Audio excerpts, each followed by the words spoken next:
What's up, guys? Welcome to AirBehr Chat. I am not Bear, but I'm here with Air. And who are you? I'm Gootecks, and I'm an American taking a Canadian's job right now.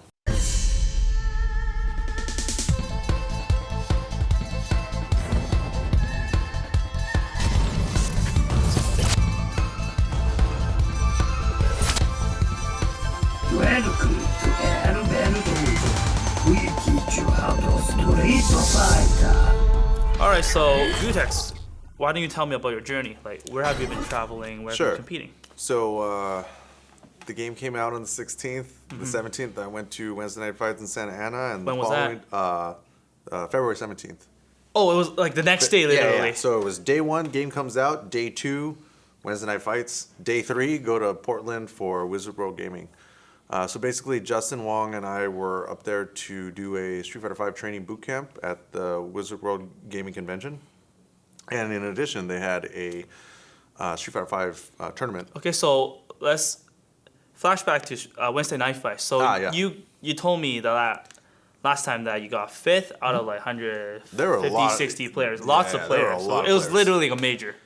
Yeah, definitely. I mean, Filipino champ, Ricky Ortiz, and Forwood all came down from NorCal for the event. So it was, there was definitely really strong players. So basically, who did you play against and who did you lose to? Sure. So at the beginning, in my pools, I played some okay players, but the hardest match I guess my winners finals match in my pool was against Koryu, who's a really strong. The Vega player. He plays Cammy and Vega, and I'd played him a couple of sets at Chris Tatarian's place, and man, he had beaten me like 5-2, 5-3.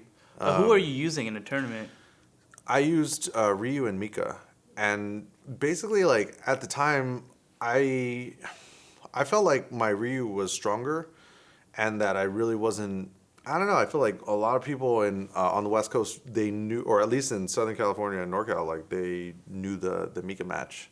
So I felt like, I don't know, maybe I was better with Ryu. So in winners finals, you won with Ryu. So in winners finals, I started with Mika versus Koryu's Cammy, and he beat me pretty bad. And I was like, well, I should probably just play Ryu. And it came down to last game, last round, but I beat him, and I was like, wow, like that was a really hard match.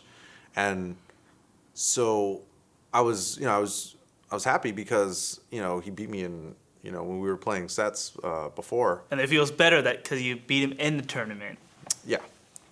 But his footsies are just out of control. And, it was really close. And then after that in top 16, I had to play Ricky first. And so I started Ryu, and she was playing Chun. She beat me pretty bad, and I was like, well, I should try Mika now. I should try Mika because I don't really think that Mika does too well in that match. But from training with her before, I knew that I had a feeling that Ricky didn't know that much about Mika. Right, especially Ryu is always the same in every Street Fighter, so it felt like since she has so much experience in fighting against Ryu in general. Exactly, like I'm not really gonna show Ricky Ortiz anything new. Yeah, with Ryu. exactly. Yeah, the Ryu matchup is the Ryu matchup. Yeah, exactly. So it worked out pretty well.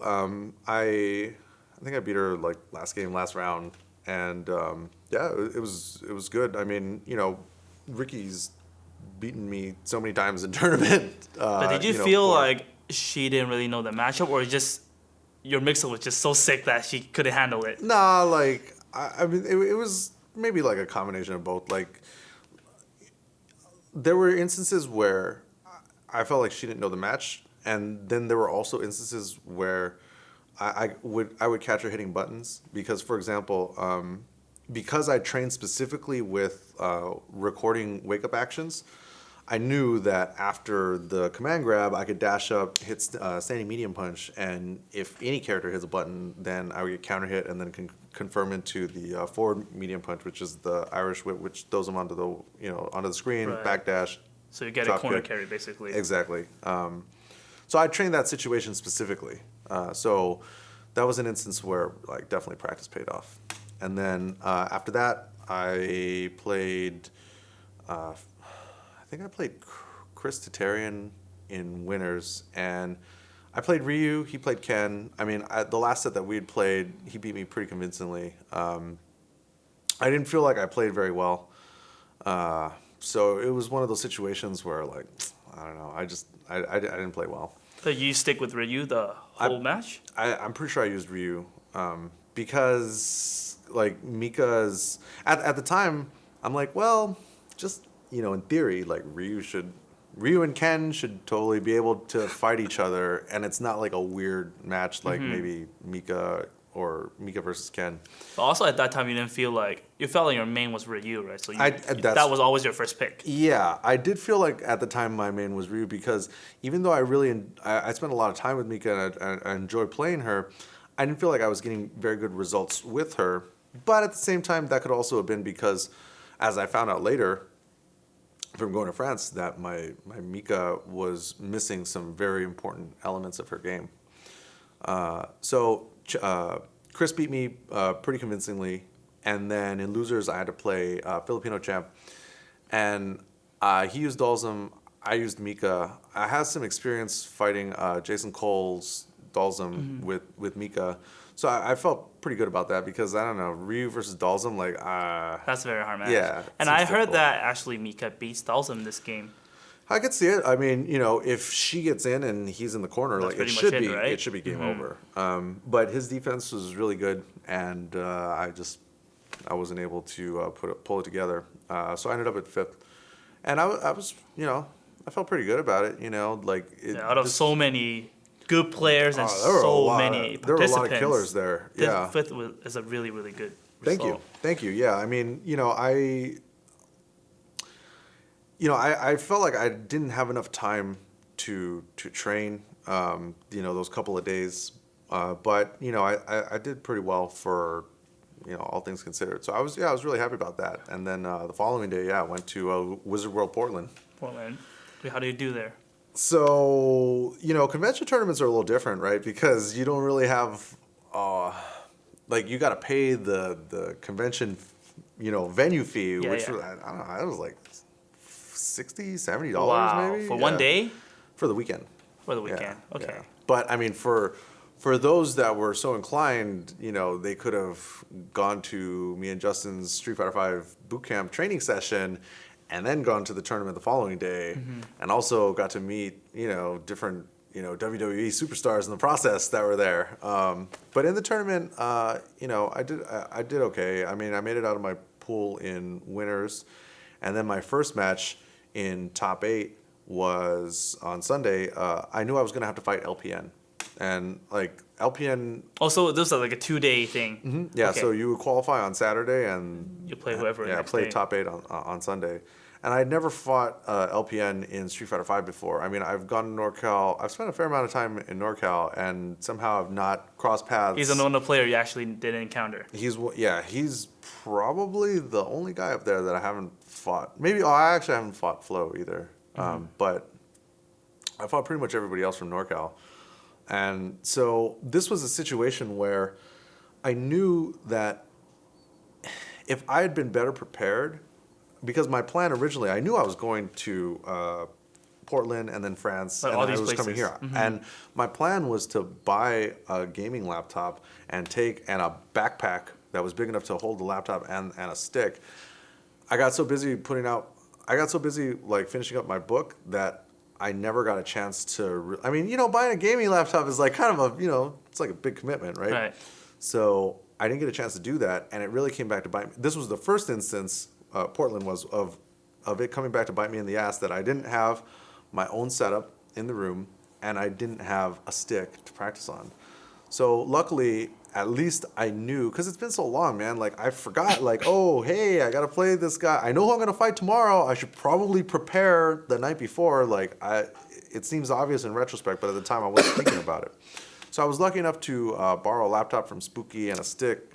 So I was able to train against the birdie match. But at the time, I wasn't sure whether or not I preferred Mika or Ryu in that match. Right.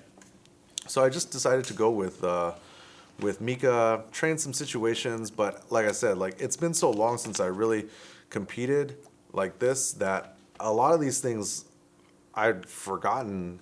Like, oh, how do you really study a match? Like, what should I actually? Like you didn't really know how to prepare. Yeah, I didn't know how to prepare, which sounds stupid. Don't tell anybody. But share like, the video, hey, you know, yeah, share the video, but don't tell anybody. But you know, like it's a learning process. So Right. I was thinking of Portland as like warm up for France. So because that's the real deal. Because you want to qualify for Capcom Cup. correct, yes. And Cannes Winter Clash was the first stop on the Pro Tour. So I worked on a couple of situations. It didn't really matter in the actual match.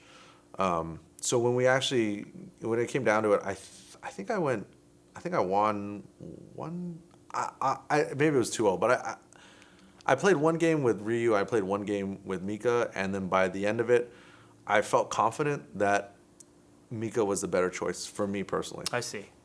And so I lost, and you know, yeah, he played really well. He ended up getting third, and in losers bracket, I had to fight Julio, and he just last week or the week before got second over at Winter Brawl. And we had played, I trained with him and BJ Unchained and Kelvin and stuff while I was in NorCal. And yeah, I mean, Julio's really strong. He played Ken, I played Ryu. I had a couple of good rounds, but I don't know. It was another instance, kind of like when I fought Chris, where I should have been more comfortable with the matchup than I was. But yeah. You didn't use Mika at all? No. Like, is that like a one matchup that you feel like you shouldn't use Mika, or you feel like using Mika would put you in a disadvantage? So now having thought about it and done, 3 weeks of traveling for this game and played players from different areas, I think I come to the conclusion that a character with an invincible reversal, with a 0-bar invincible reversal, it makes it very difficult for Mika because her mid-range, her footsie tools are not necessarily that good, and once she gets in, all it takes is one wrong guess, and now she has to start the process so that's over. like basically when you get in, that's when Mika shines, and you feel like those DP would have affect your mindset and your guessing game, especially a 0-bar DP. So for example, off the top of my head, right, Ryu, Ken, Cammy, maybe there are some more, but then Nikali. Nikali, yes. Yes. So there's 4 characters right there, and then characters with an EX invincible reversal would be like Karen, Rashid, Chun. So now thinking about it in retrospect, I made the right choice by using Ryu. I just should have sucked less in the match and should have trained more effectively against Ken, because a lot of people, I don't know, some people think Ken's good, some people think Ken sucks. I think Ken's pretty good, but I haven't put the time into training against him or using him myself like I should have. All right, so we're going to take a break, and then we'll come back. Next time we chat, we'll talk about going to France. So thanks for watching. See you later. See you later, guys. All right, guys, thanks for watching AirBehr Dojo. Hope you enjoyed it. Please hit the subscribe button right below the video to get notified when we put up new videos, or when Air and Bear put up new videos. And for more Air, you want to check out the Air Ryu on Twitter, as well as like him on Facebook. Check out Vancouver Street Battle here in Burnaby, British Columbia. If you want more good old Gootecks, you can follow me on Twitter and on Instagram at Gootecks, as well as check out my latest book on Amazon Kindle called Fighting Game Fundamentals. Thanks for watching, guys. We'll see you later. Make sure you subscribe.